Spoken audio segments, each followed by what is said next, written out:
That gesture stuff is really cool. I honestly thought that smartphone innovation was dead. For years now, it's never even occurred to me that I could get excited about a phone again.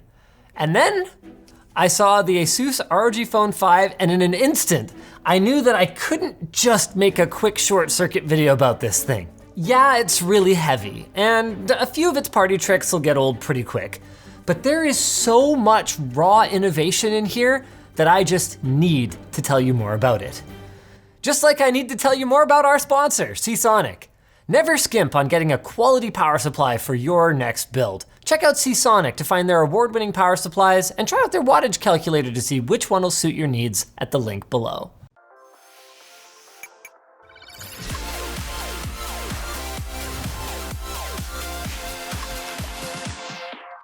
ASUS really knows how to package a phone in a way that's unique and yet not obnoxious. The Ultimate Edition ROG Phone 5 comes in a gamer-esque squared-off triangular prism that folds out to reveal compartments for both the phone itself and its accessories, including the optional AeroActive Cooler 5 that clips onto the phone and gets its power from pogo pins hidden under the rubber gasket on the side. Note that I said optional. The chassis is solid aluminum with a copper vapor chamber cooler inside, so there's plenty of thermal mass to soak up heat, meaning that a fan might not be necessary for everyone. Add in the twin 3000 mAh batteries though, and it means you've got one husky boy. The exterior is reassuringly gamer, albeit with a much flatter back panel than previous generation ROG phones. All we've got back here are the camera bump, which is barely even a bump by modern standards, and wait, is that a display? Yes it is. There's a black and white OLED display that's one of the benefits of the Ultimate Edition, while the regular ROG Phone 5 gets an RGB logo instead. As for pro users, you guys actually get a full color OLED panel because ASUS do be extra like that. And every SKU gets an extra USB Type-C port on the side for landscape docking, HDMI output if you wanted to use your phone as a controller while, playing on the big screen, or for charging. Across the whole range, top shelf specs are consistent. The Ultimate comes with a whopping 512 gigs of UFS 3.1 storage and 18 gigabytes of LPDDR5 memory, while the rest of the range boasts equally performant but smaller configs. And naturally, it's running the latest Snapdragon 888 SoC with all of the good that comes with that. That means better performance across the board compared to last gen, built-in 5G and Wi-Fi 6E, which should help improve throughput in dense areas like classrooms and apartments, along with massive improvements to image processing and AI performance. As for the CPU and GPU performance bump, it's relatively incremental, unless of course you're coming from a device that's 2 years old or more.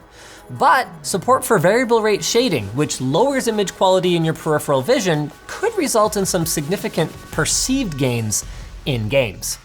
It also has some non-Snapdragon specific bells and whistles, including dual SIM support, quad microphones, and a reconfigured Wi-Fi antenna array to improve performance in landscape mode. Also, you headphone jack diehards are gonna love this. It has a seriously chatted out DAC and amp configuration for listening to music on the go, with wired headphones. How does the water bottle from LTTstore.com figure in here? That's okay, it doesn't matter. LTTstore.com.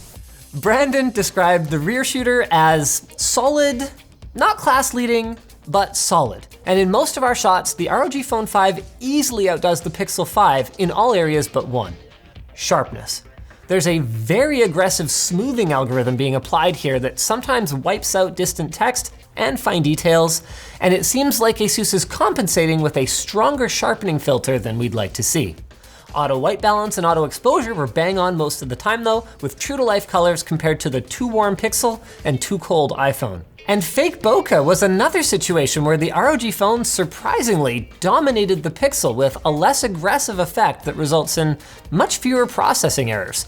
That probably comes down to the Snapdragon 888 actually, now that I think of it. Moving around to the other side, the 6.78-inch display has no hole punch for the 24 megapixel front camera, and it's even got an underscreen fingerprint sensor. So in theory, with its 144 Hz refresh rate and full screen 800 nit brightness, this thing should fall squarely in great status. As for in practice, well, actually, it's great. The Corning Victus front glass means better scratch resistance and impact resistance compared to their previous generation products. Though, in the real world, still be careful because you're gonna end up with micro scratches if you've got abrasive pocket lint. And while I'd love to see Dolby Vision, HDR10 Plus support means that basically any mobile or web content that you'd want to enjoy is going to be able to take advantage of the bright whites and inky blacks of this panel, even if you might be getting a slightly different master than your iPhone toting buddies. The speakers, wow, I can't say enough about the speakers. Frankly, they are amazing, just like previous ROG phones have been. They are large and in charge, they're front facing, they have excellent stereo imaging, as well as a surprising amount of mid-range and low-end performance. Like, it's not gonna replace the DAC and amp and a good pair of headphones, but it's much better than you'd expect from a smartphone. Though of course this is an ROG smartphone, so we better talk about G. Now, as a casual when it comes to mobile gaming, I'm not gonna try and impress you guys with my sick headshots in PUBG Mobile. But what I can do is talk about how the tech in here can improve your gaming performance. High refresh rate displays, like the 144 Hz one here, mean that all else being equal, like network latency for example, you will be getting more up-to-date information on your screen compared to your opponents. But not all high refresh rate displays are created equal. What stands out here is the extremely high 300 Hz polling rate. Now, my preferred gaming inputs, in order, are keyboard, mouse, controller, then touchscreen. So obviously I'd prefer to use a third-party controller or ASUS's own kunai accessory. Get subscribed, by the way, because we've got another mobile device with a controller built in that we will be covering soon. But if I have to use a touchscreen, I'm gonna want one that doesn't feel floaty as I'm sliding across the surface. As for how the ROG phone feels, well, it's pretty much instantaneous. ASUS rates their touch latency at 24.3 milliseconds, and while that might sound like a lot, I mean, that's multiple frames at even 60 Hz, that is end-to-end touch-to-photon latency. And it's still high compared to what you can achieve with a wired gaming mouse on a desktop. For a mobile touch device, it feels really responsive, especially when it's paired with the 144 Hz display mode rather than the more power-friendly 60 Hz one. Speaking of which, to pivot for a moment, the panel tech that ASUS is using here is Samsung's E4 Oled, and this is one of the things that I want to take a moment to appreciate about ASUS. That information is right there in the reviewer's guide. Now, this phone might be an absolute unit. Somebody looks at you wrong on the bus, you can drop them with your effing phone. It's not gonna be for everyone. But their pedigree as a component manufacturer has led to a degree of transparency that I think customers should demand more of in the mobile space. I mean, you or I might not always agree with ASUS's engineers, but at least having the full specs allows us to make an informed decision. So in this case, Samsung's E4 panels boast better brightness, better color accuracy, and better power efficiency. And interestingly, ASUS was able to get theirs delivered in a custom 20.4:9 aspect ratio. They must finally be moving some serious volume of these things, hey? And I can see why. I'm not gonna lie and claim that I'm about to take the time out of my life to master the almost 20 different inputs that ASUS enables on this thing.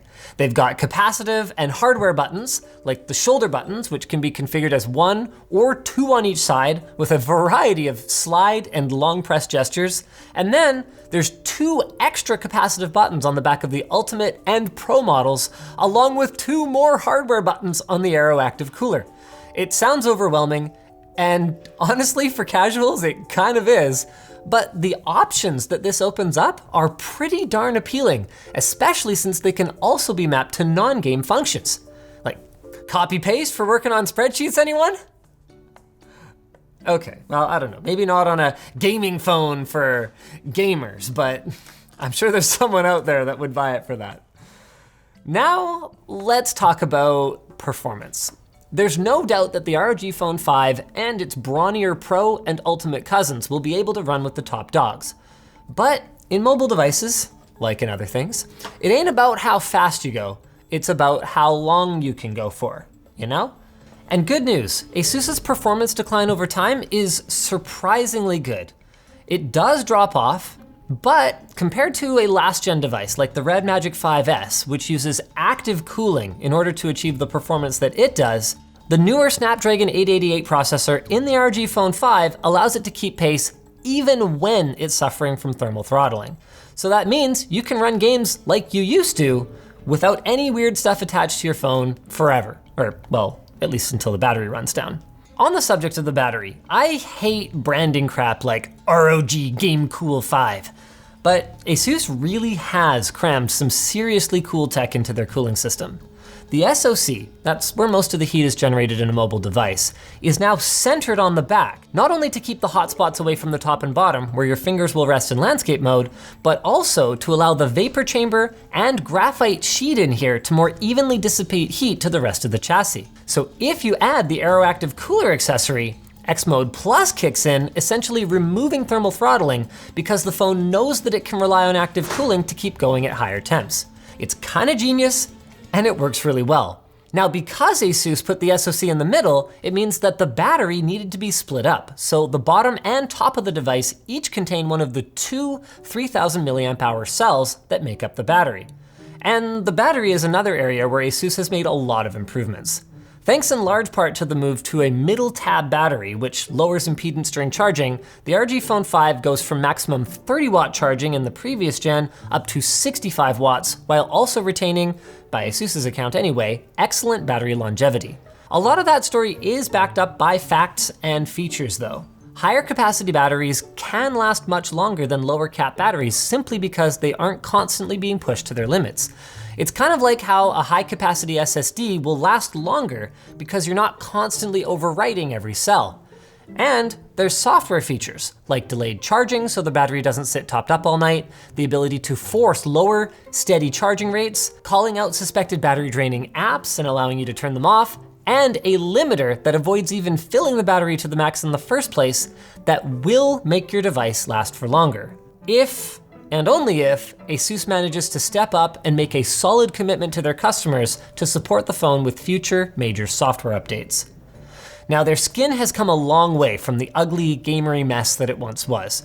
Nowadays, I would describe it as mostly stock Android with meaningful improvements for gamers, like their Armory crate that includes functions like hardware monitoring, performance profiles, and lighting customization, and their Game Genie that puts important settings, like the key mapping feature that allows you to use a kunai or other third-party controller to activate touch controls directly at your fingertips in games. They've even been pretty solid when it comes to security patches and squashing bugs. But this is a problem. The ROG Phone 1 only got a single Android OS update, and at these prices, that kind of a legacy puts a stain on what is otherwise a solid hardware and software package that I'm looking at here. So I want to see ASUS commit to 2 or more major Android releases before I can unequivocally recommend this product. Apple does 4 to 6, and I understand they make a lot of their revenue over the lifetime of the device through the App Store. Really, I get it. But it doesn't change what you're up against, ASUS, so you've got to find a way. Just like I've got to find a way to tell our viewers about our sponsor, FreshBooks. FreshBooks is the easy-to-use accounting software that's designed specifically with you in mind, the small business owner. FreshBooks has everything you need to manage your books: invoices, expenses, time tracking, and more. And it's got automation features that allow you to spend less time fussing around with your accounting and more time doing what matters most, growing your business. So whether you're a tradesperson, creative agency, or YouTuber, they've got a plan that's right for you, and they've even got award-winning Toronto-based customer support who are always happy to help you if you need it. So try FreshBooks for free for 30 days, no credit card required, at freshbooks.com/Linus. So thanks for watching, guys. If you're looking for another video to watch, go check out our making of the solid gold Xbox controller. That's how I think a controller for a brick phone like this should be made. If everything's gonna be heavy, let's just make everything heavy, you know?